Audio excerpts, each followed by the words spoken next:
Monsieur, comment peut-on interdire l'importation de véhicules de plus de 10 ans dans un pays où les salaires sont ce qu'ils sont? Comment peut-on se permettre le luxe de fouler au pied la volonté du chef de l'État de faire de ce pays un pays ouvert, libre, un pays compétitif, un pays alors émergent, lorsque nous nous permettons, nous plutôt Congolais, et parmi nous ceux qui gèrent le gouvernement, les luxes d'interdire, d'empêcher aux Congolais de circuler en véhicule. Regardez sur la chaussée, beaucoup de ces véhicules, la plupart, sont des cercueils roulants, comme on dit.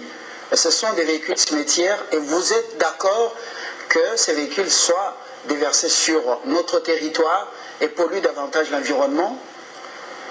Écoutez, monsieur, nous ne sommes pas le seul pays au monde dans lequel il est importé le véhicule de plus de 10 ans. Le Brésil est plus émergent que le Congo, vous le savez, autant que moi. Au Brésil, on importe ce véhicule. Mais la solution qui est prise et qui est satisfaisante, c'est celle qui consiste à appliquer la fiscalité. Une fiscalité régressive, bien entendu, une fiscalité qui permet justement de redresser le mœurs des importateurs de véhicules.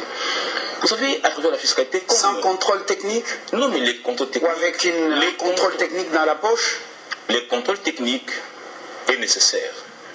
Mais ce qui est plus nécessaire, c'est la circulation des Congolais.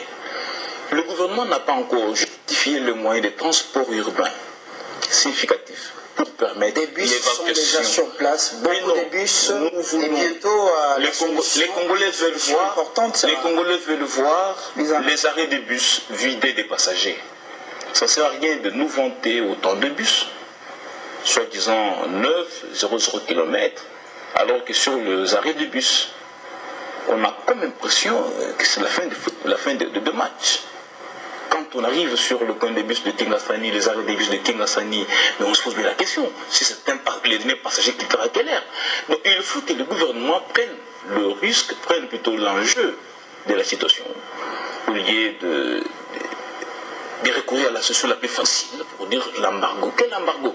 Si vous n'êtes pas capable, monsieur, de créer une bonne société de transport urbain, si vous n'êtes pas capable, monsieur, d'imaginer des solutions qui font mal aux importateurs, mais qui les ramènent à des solutions aux résultats que vous souhaitez, mais en tout cas, monsieur, vous n'êtes pas alors l'homme qu'il faut.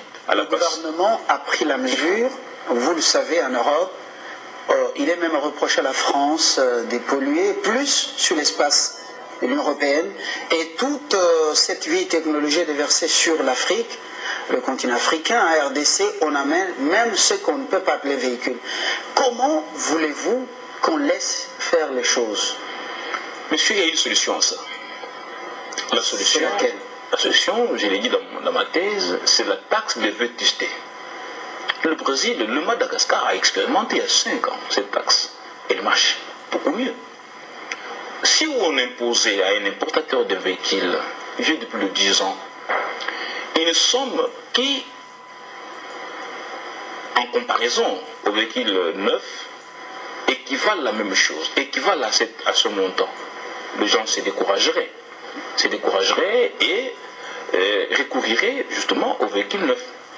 Mais arriver à lancer l'embargo, à frapper d'embargo des véhicules vieux d'un certain âge, sans tenir compte des souffrances qu'il y a à s'acquérir un véhicule en Europe, même d'occasion, l'assurance, le transport, et dire aux véhicules qui arrivent au niveau de nos ports de rentrer en Europe, n'est-ce pas? Et socialement, vous les trouvez-vous acceptables? Moi, j'ai dit non. La fiscalité est une arme, la fiscalité joue plusieurs rôles, notamment le rôle éducationnel, et à travers la fiscalité, notamment la taxe de vétusté, on peut imposer le véhicule plus cher, moins cher, en fonction de l'érage.